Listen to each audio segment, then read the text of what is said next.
right, so you ready, buddy? Yeah, when you I'm just gonna kick us off with a question. You're gonna get us going. Let's do it. All right. So I think it'd be a good idea if we just started with what was your primary role when you started at Brock, and what got you interested in being here and a part of this mission? My primary role when I started at Brock, so that would have been the front end of 2018, just came out of 2017. My father had just passed. Justin approached me, asked me if I would be interested in selling insurance. I said, I've never sold anything. He said, you know what, just go get the license and come in. I didn't really know what to expect whenever I came in. So when I came in, my primary role in the beginning was to sit across the desk from Justin and watch him sell, to learn how to do it. Yeah. Once I got that under control and felt comfortable doing it, which was maybe a week, 2 weeks, about about normal, I walked across the hall and just started making phone calls.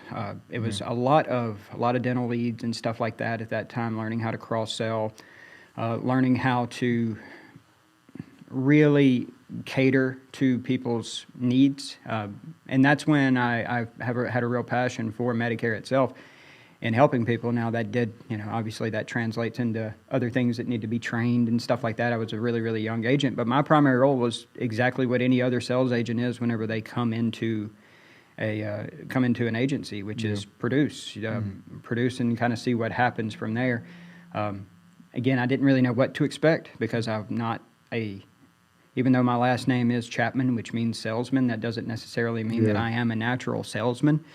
However, it is something that could be trained. I learned that pretty quickly and early on. So my primary role was to back up Justin. He was driving in lead flow. What he couldn't capture, because he was on the phone selling, what he couldn't capture, I would call and I would capture. Yeah. Anybody who walked in the door, this was when we were over on Thomas Street, anybody who walked over in the door, I took pretty much all the walk-ins. It was me and Tammy at that point. So we would take all the walk-ins at that point, sitting with people, talking with people. And that's when I really really fell in love with it, was face-to-face. And I know a lot of agents are like that too. Face-to-face is awesome, and the conversations that you have are awesome. But I really fell in love with it in face-to-face because I had so many great conversations and met so many awesome people in that process. But no, my primary role when I came into this business was to produce business. That was really all. I mean, and honestly, that's the goal of any agent that comes in. Like that's the goal. Sell. That's the goal. Yeah. I remember. It's so funny, dude. Like I remember when I came in, I didn't know who Justin was.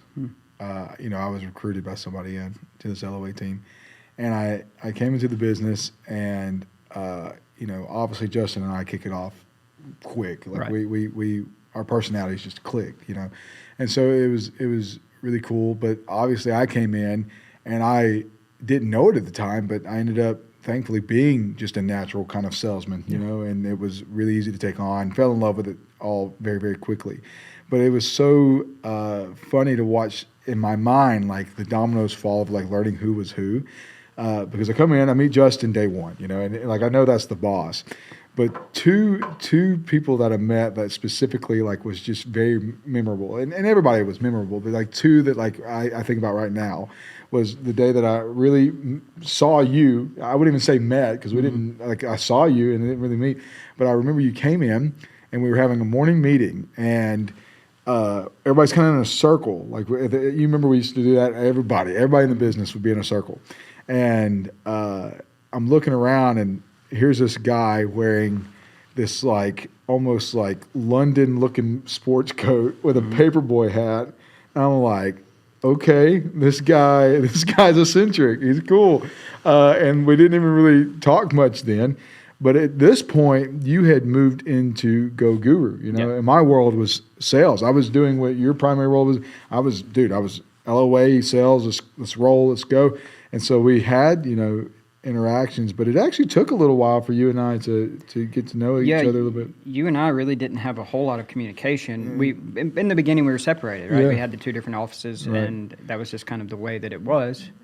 And then I remember really the first time, like me and you actually made effort to talk to one another. You were on that far wall, and I just walked in and sat down in your office, and I said, "All right, Jackson, what's up, dude?" And we just started talking. From there, our relationship grew and grew and grew. You're very, very easy to get to know. You're very personable. Thank you. And so it wasn't hard at all. Right. But at that moment, because, I mean, Justin and I talk a lot, and I kind of knew who he was looking at for leadership and kind of the direction that he was wanting to go.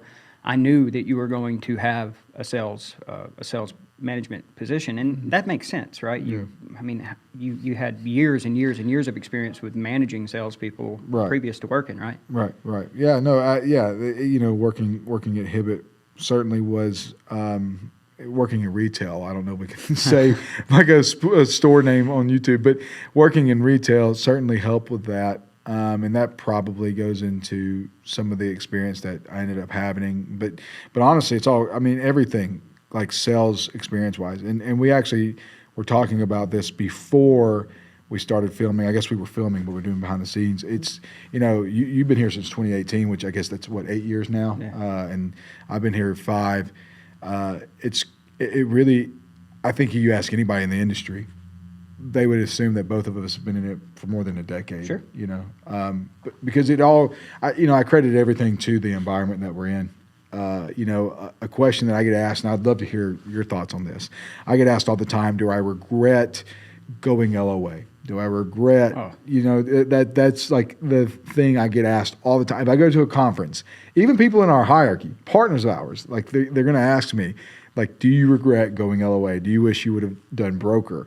And my answer is no, mainly because I am like a faith guy, and I know you are too. But like, I do believe there is some sort of like destiny that played into this. And, I don't think it could have happened any other way to help me. But I am incredibly grateful that I went LOA, and there is a little bit of luck, maybe it's blessing is the word to use, that I went LOA in a situation, in an environment that is the best situation to be LOA in. Right.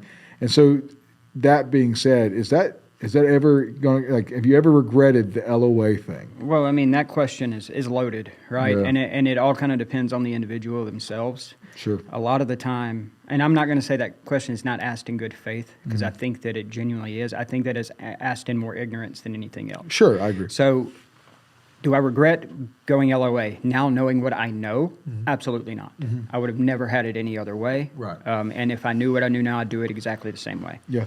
There's a few reasons for that I could get into, but I'll get long-winded, and I'm not going to do that. So yes, I would go LOA all day long. The thing is that I think that most people don't consider whenever they're asking that question, well, are you, should you have just been a broker? Well, would I have been as good of a salesman without the team? When you're a broker and 100% of all responsibility, and you're a 1099 agent, everything falls on you. Right. All the sales, all the marketing. You get a little bit of help here and there when you're new, but really it's about getting out there and busting it, and high intensity, really, really pushing through. You got nobody to rely on but yourself. And for a lot of people, millions of people who are, Justin doesn't like the entrepreneur word, but have that entrepreneurial mindset of grind, build.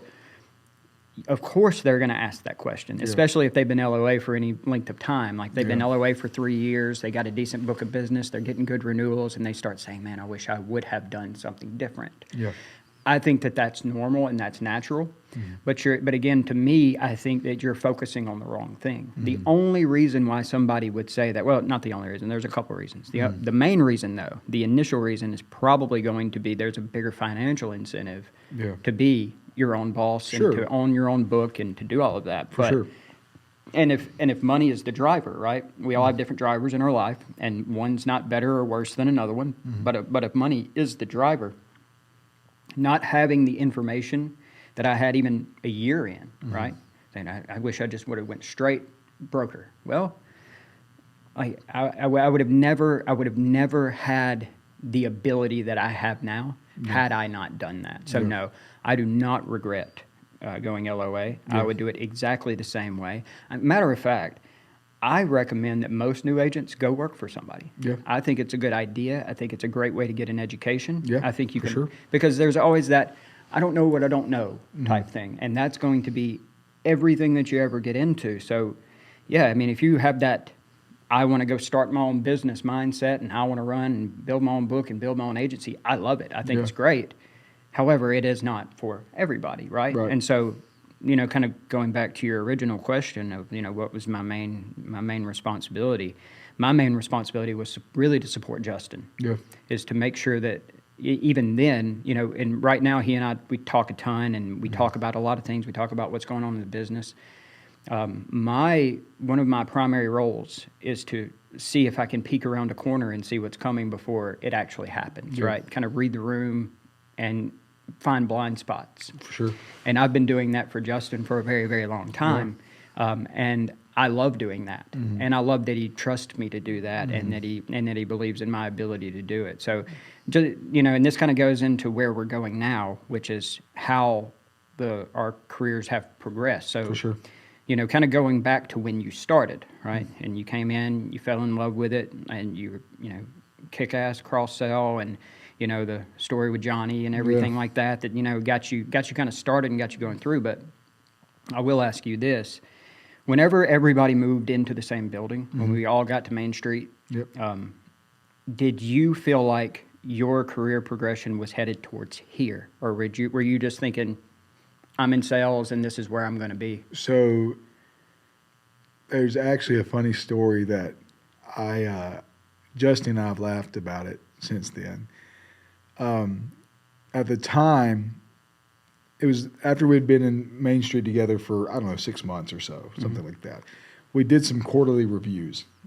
Justin took, some people, I don't know if he did everybody or not, but he took some people to like Harvey's individually. I know specifically he took me to Harvey's individually, and we talked about like what everything looked like, how was everything going, how I enjoyed it, and things like that.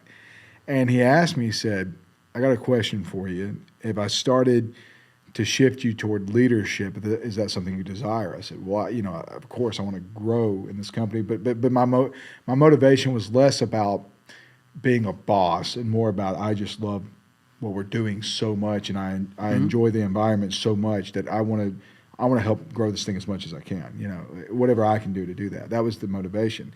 And he said, what if that was being in sales forever? Like if you were just doing sales forever? I was like, well, hey man, whatever I can do, and I meant that. I was completely and totally fine.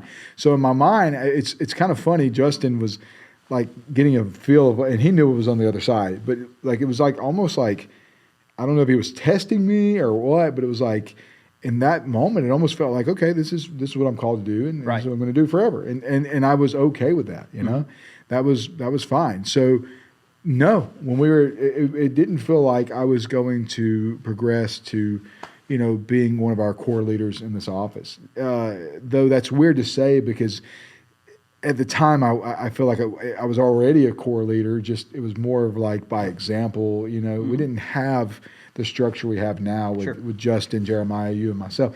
Like that wasn't the structure, and so it was like I wasn't even thinking that. It was just we were still early. We were still, and it's wild to say, but it was still like we were in just absolute build mode. Like we didn't even have a core leadership in place, and we were still piecing that together. And I don't know if he intentionally had that conversation with me to see if like the humility was there or not.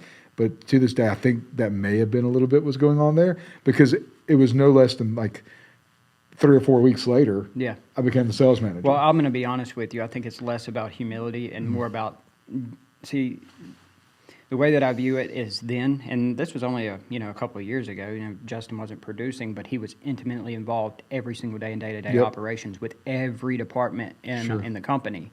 So where you say, well, I want to work on the business. Justin was in it.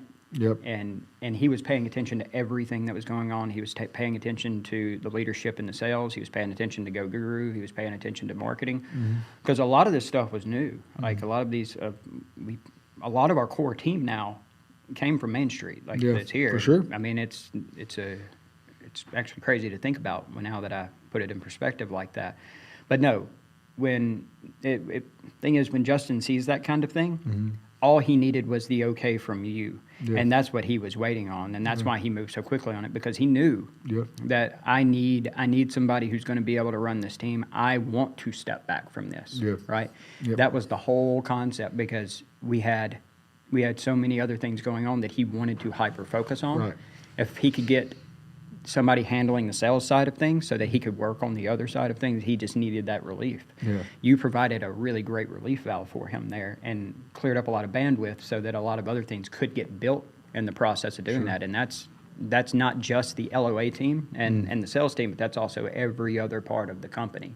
So knowing what I do know about Justin, that move was simply to make sure that you were fine with it, right? Yeah. And it wasn't just like, well, the boss is asking me to do it, so I guess, that it wasn't like that. It's like, yeah, I'm bought into the mission of what we are trying to accomplish here. Right. At this point, you were working with a lot of your friends, a lot of your childhood friends, Yeah, and people yeah. like a lot of Nettleton guys were already in, and the team was rolling.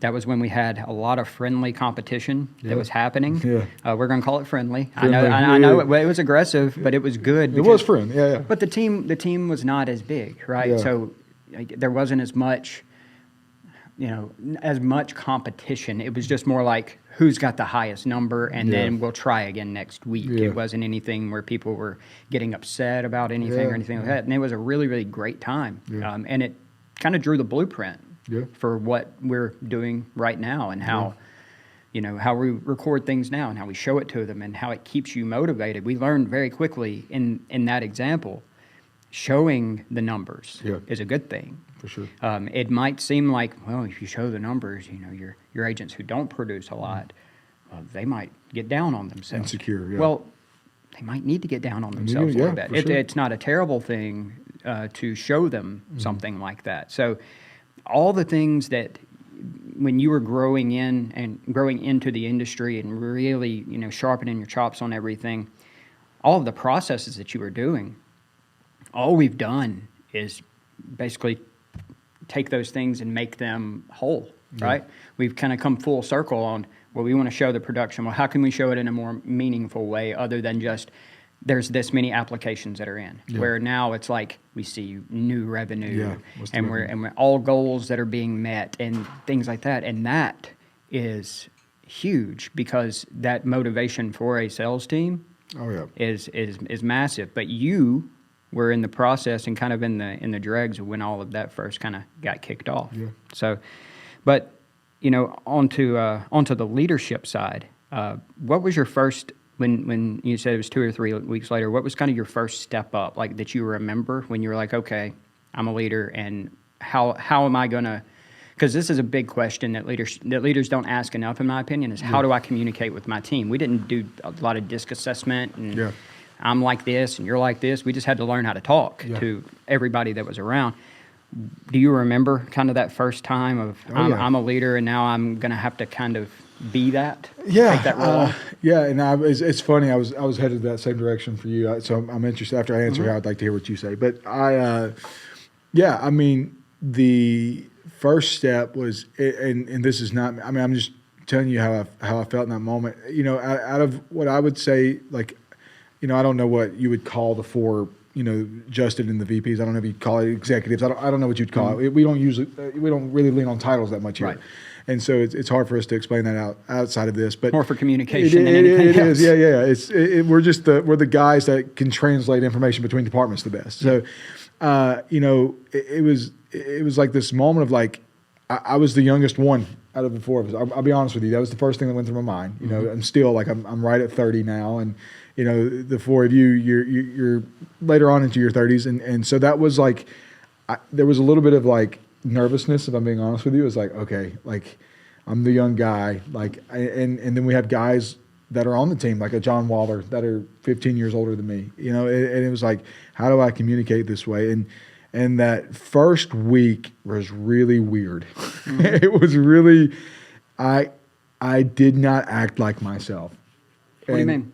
So I think it's kind of like everybody in the office is now, they figured it out. Like my leadership style is pretty much like, I'm the big bro that wants everybody to have fun, but we're going to get what we need done. Yeah. And so I use, like, in the beginning, I was scared to let my vibrant personality be the driving force behind that. Sure. Now it is. Like, that is, like, I go out there and I'm going to say off the wall stuff, you know, like it's just like I'm going to be the one that's saying stuff off the wall, but I'm also going to, you know, be the one that is like out of nowhere, like I'm kicking your teeth in, you know, like on these sales guys, and I'm also going to be the one that's encouraging you out of nowhere. That's like why you and Justin get along so well. That's all. Yeah, y'all have such similar styles. We do. And I think the reason for that is you know, obviously growing up under Justin, like as far as a leader, like I picked that up from him.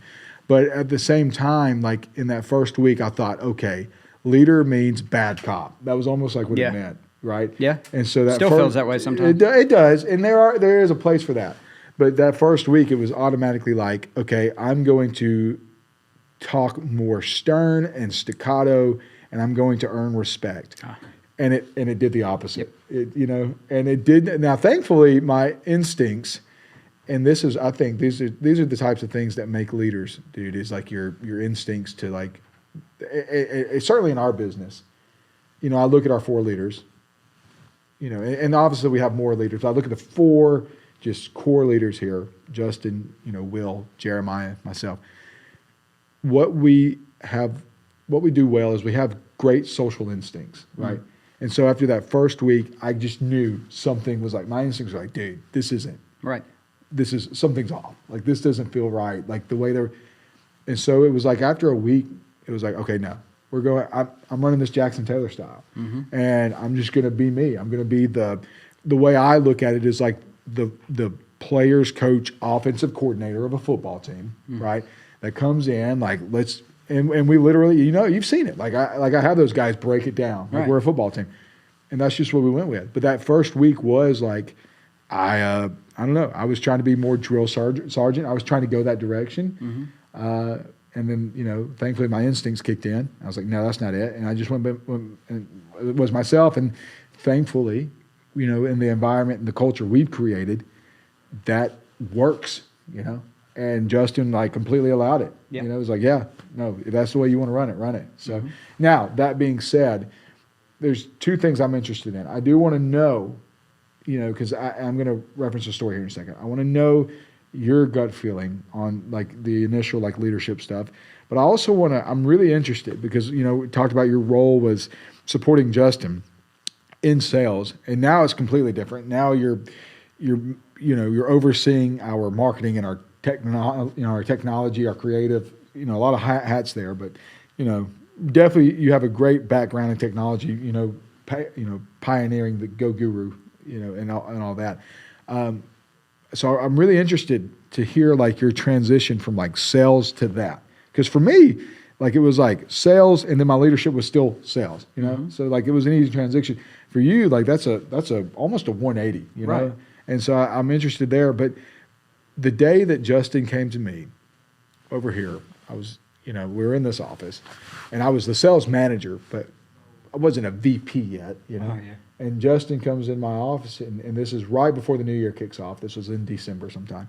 He goes, all right, next year we're going to have 2 arms of the business. And Jeremiah had not quite, you know, moved in office yet. Right. Now we got the 3 arms. But he's like, we're going to have 2 arms. It's going to be direct to consumer and agent distribution. That's correct. And he said, you're going to be VP of direct to consumer. Will Chapman's going to be VP of agent distribution. I'm sure y'all had that same conversation. We did. What was the gut feeling when that happened? The same feeling that it always is when I get directives. I don't question them. I think and trust my leadership. I would not be here otherwise. I would not be a part of this. That's probably the most important aspect to me, is that when I'm asked by leadership to do something, and it's not just because it's Justin, it's because, again, there's a mission and I believe in what's going on, and I'm invested in helping that person succeed into whatever it is they are trying to do. Because, again, that's what, as an employee, it's your role to do that. It's to say, yes, I'll take that on. I'll do whatever needs to be done. Not just to be a yes man, but because you genuinely want to see things grow. But my transition from sales to tech is kind of interesting, because it wasn't just immediately sales to tech. It was, you know, me being perfectly honest with you, can I sell?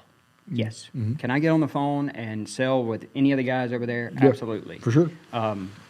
However, I'm a little chatty, right? Yeah. I'm chatty. I like to know about their dogs and their Yeah. grandkids. Like, I enjoy that. I think it builds rapport. I think it builds retention, and it does. Yeah. Business has changed quite a bit since then. Sure. So the concept was, well, we have people who are driving production, right? What are we missing? Like, what are the parts of the business that we're missing? So at this particular point, we needed copy. Yeah. There was no AI. There was no chat GPT. We needed copy. Yeah. And so I began copywriting and doing copywriting and working on the marketing side a little bit, making sure blog posts and backlinks and all of those kind of things on the website, working with the marketing team. It was probably 4 months later that Justin came to me with the concept of GoGuru. Yeah. And we started really working on that. The back-end development on that was, it was interesting, definitely interesting, and definitely had a lot of help in building the back end of that for sure. But my main role on that was distribution. So technically, I went from sales to copywriting back to sales is essentially what happened, because that's all distribution is selling, right? Yeah. Now, being brand new to that particular program, right? I have a degree in network administration and computer servicing, so I'm a hardware guy. I'll take a computer apart, strip it down, put it back together, clean it up, all that stuff. Yeah. Software part, I need to practice a few times before I really start understanding it. Right. And so when I first started getting into the GoGuru side of things, the whole concept here was get in it, tear it apart, learn it the best that you possibly can. Yeah. This is a great tool for people to use. And it absolutely is. It still is a great tool for people to use. But really for me, it was, how do I start establishing relationships with agents? That's really what it's a whole different world talking to agents than it is talking to Medicare beneficiaries and under 65 health insurance folks. Like, it's just completely different. So I was plugging away, right? We had the monster, or it was I think it was the Medicare Gurus group at that point, and then and a lot of interest and a lot of phone calls and a lot of demos, and it was just me, right? I was just there, and I was just getting GoGuru out there and helping people get it set up. And obviously there were things that were always being built, and it was always being improved, and I was always having to learn that next new thing, which again is a challenge in itself. And like you were talking about, like, that intimidation factor, it's not just you. Like, anytime you get a new assignment and you're vague on exactly what it's going to look like, and you're trying to create what it's going to look like, there's always going to be that little bit of anxiety and nervous. But I think that that's a good thing. I think it means you care whenever that comes along. If I didn't care, I just would have been like, whatever, and I'll just go with it. But I wanted it to be genuinely the best that it can be with what we had and what we were able to do. So progressively, we had more and more people who were using GoGuru, and it was just me. And this is when we were, I was in that little red house over on the side of the Main Street building, and I'm sitting back there in my office with Jackson Brock, actually, was in there with me for a little while at this point. And I start kind of telling Justin that, I'm at the point now where I think I might need a little bit of help, right? Whereas you were like, okay, Jackson, here's your team. And you immediately had the team, and you immediately had to figure out how you wanted to manage that team. I didn't have a team, right? It was just me. So my team started to get built, right? Now, Drew was the first one who showed interest and had aptitude to do it, wanted to do it, had passion to do it. And to his credit, everybody knows, Drew's grown tremendously and has tremendous strides in the company now since that time. But that was kind of my first taste into being a manager of sorts. And it was just one person. So, my management journey and your management journey they're completely different, right? Whereas, like you said, you were sell. Okay, now you are going to manage the sales team and then sell in your spare time. Like, that's basically what it was that was going on. And the times you can sell. Otherwise, I want you to just be helping the team, helping them sell. For me, it was like, learn the system, teach people how to use the system, and then whenever your bandwidth is up, we can get you somebody else, right? Now, from there, Drew was a massive help to me and didn't require a whole lot of managing, because he had desire to get in there and do it. And he understood what the mission was because, Drew's career path is interesting too. Like started at the front desk, wound up being an agent, went into GoGuru, and now he's, the director of our marketing team and doing a fantastic job there. So he would have a lot to say about this topic as well. Like his evolution in the company is also very, very interesting. And I'm sure he's been through some interesting things that maybe he hadn't ever talked about. But, the concept for me, with management, kind of going into what you were talking about, where I'm going to earn the respect of these people, not realizing that you already had it. Right. Like you didn't need to earn anything. Everybody already liked you, respected you, saw what you were capable of. That we've learned, just in the past year or so, what happens when you pull rank. Yeah. And there's only one person in any business who can actually pull rank. Yep. You don't, and that's obviously the owner of the business. That's the only person who is allowed to come in and actually pull rank. I mean, I guess you could. I guess you and I could walk around pull a rank, but it's not going to do any good. It's not going to help us any. It's not going to further anything. We wouldn't be in the positions we were with there's helping people. Absolutely not. Right. Absolutely not. And it doesn't work that way. So, Drew had already had a lot of that tech skill. Yeah. Some of it that I didn't have. Some of it that I lacked. That he brought some things to the table that I didn't necessarily have. Right. So there wasn't a whole lot of me having to manage Drew and to tell him what to do. I gave him some guidance. I helped him with some talking points and, helped him with, learning it and doing launch calls and all of that all the basic rudimentary stuff that you just need to learn and be trained on. But once he had his feet under him, I didn't really have to worry about a whole lot. My management actually started kicking in more in this building whenever I had the guys over there in the cubes, and I had 4 guys. And, when you have a team of people who are dedicated to tech and service, it's not that there's not enough to do. It's just that it's not sales. Sales is the lead comes in, you call the lead. You talk to them on the phone for 45 minutes to an hour, and then you close the sale. Yeah. That's the way that the cadence goes. Right. In tech, you don't always have a support ticket. So if you don't have a support ticket, what are you doing, right? So learning, for me, it was more about learning how to fill up time with useful tasks. Yeah. What can we do here with your time that is useful? And that started blossoming more into the development side. As Skylar got more and more and more into that side, we started to see what was actually capable. And then from there, everything just kind of blossomed into other things. So for me, it wasn't more about pulling rank or anything like that or saying I'm going to earn respect. It was more of, and you can probably relate to this too, because you and I are people who, we get a task that's assigned to us. Generally, I feel the responsibility to do it myself. Right. Whereas in a leadership position, if Justin assigns me with a task, he doesn't necessarily mean I want you to do it. Right. I want you to get it done. Yeah. Learning that was the hardest thing for me. Delegating and saying, sending an email over to one of the guys and saying, hey, can you do this? And me not feeling like a lazy piece of crap for sending you an email telling you to do work that had been assigned to me. Yeah. I didn't understand really the idea of delegation and doing it in a way where your team understands why you're doing it. And also you harboring these imaginary feelings that aren't true. Yeah. Because when you ask your team to do something, they're not in the back of their mind thinking that. They're thinking, okay, I'm going to do it. Right. We make these things up in our head. Right. That's what I found out is they didn't feel that way. Yeah. I felt that way. Right. So that was a mental thing that I had to get over because, I'm not a dominator. That's not my way of doing things. I'm not gonna be that way. Right. But I also learned pretty quickly how to streamline people's abilities. Right. Yeah. I paid very close attention, not only to what their abilities are, because most of the tech team's abilities are pretty universal across the scope. Like all eight of those guys can do anything that I asked them to do pretty much within reason.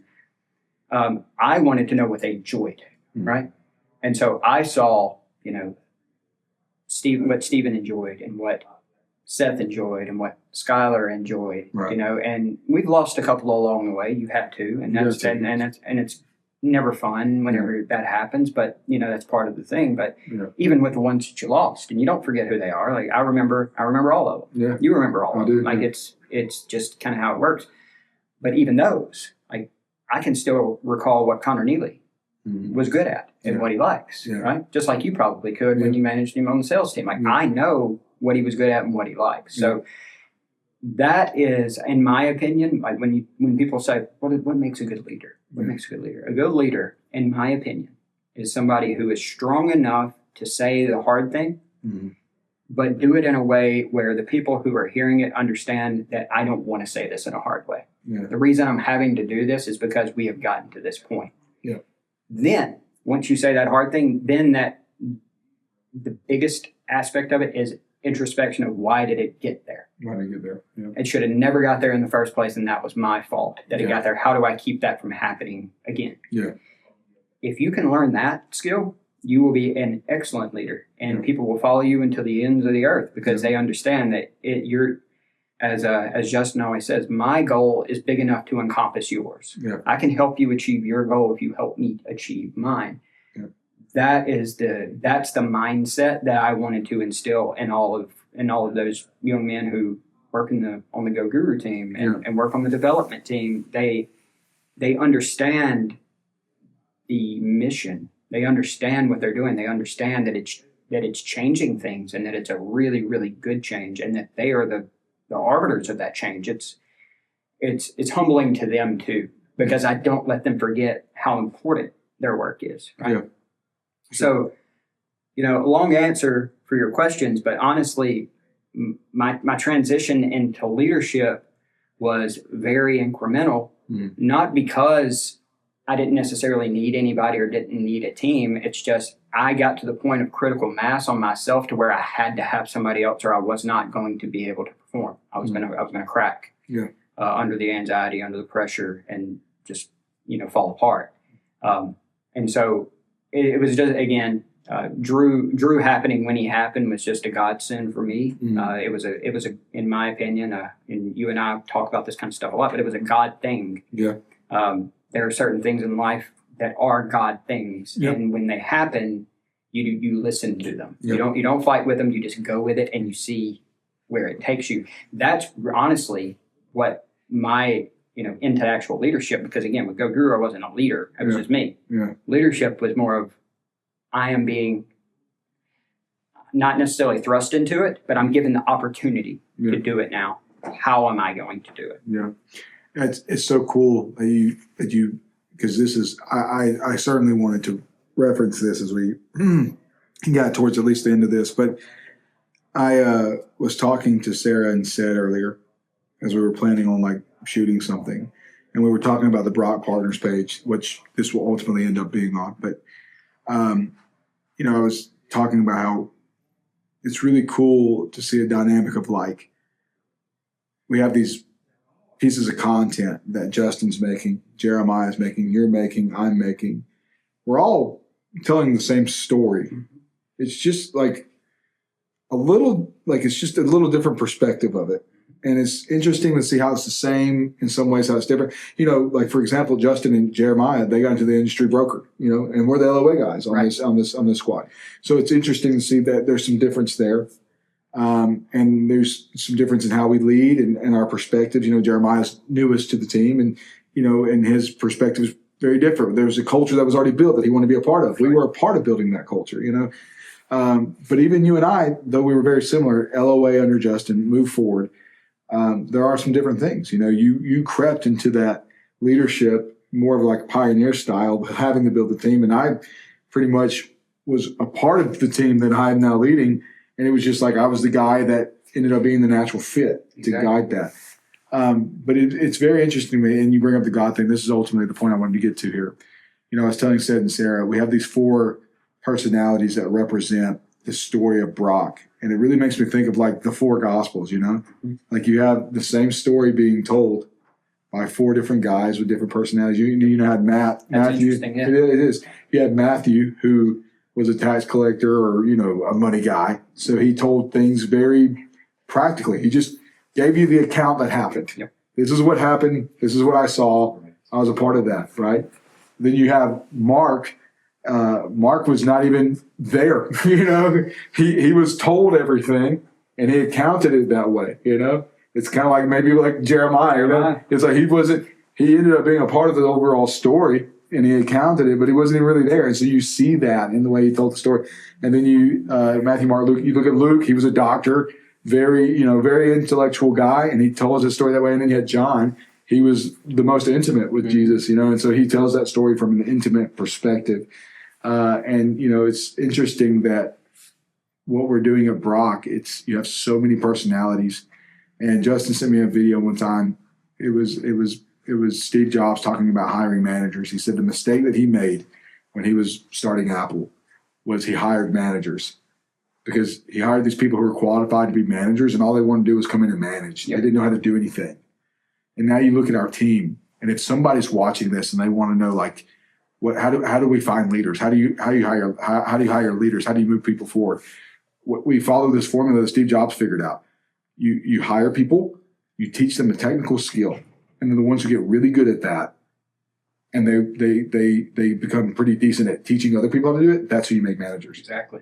That's the ones who are willing to learn the skill and then are willing to teach other people how to do that skill. Mm-hmm. That's who you hire. And then ultimately, my belief is this, that if you do that well, you hire people, you teach them well, and then they get good at teaching people, they will develop some kind of skill and some kind of relationship with that team. Mm-hmm.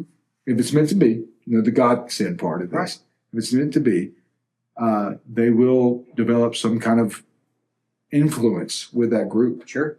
And I think that's what we do so well here. You look at Drew, you look at Jared who's going to ultimately be leading our compliance, front.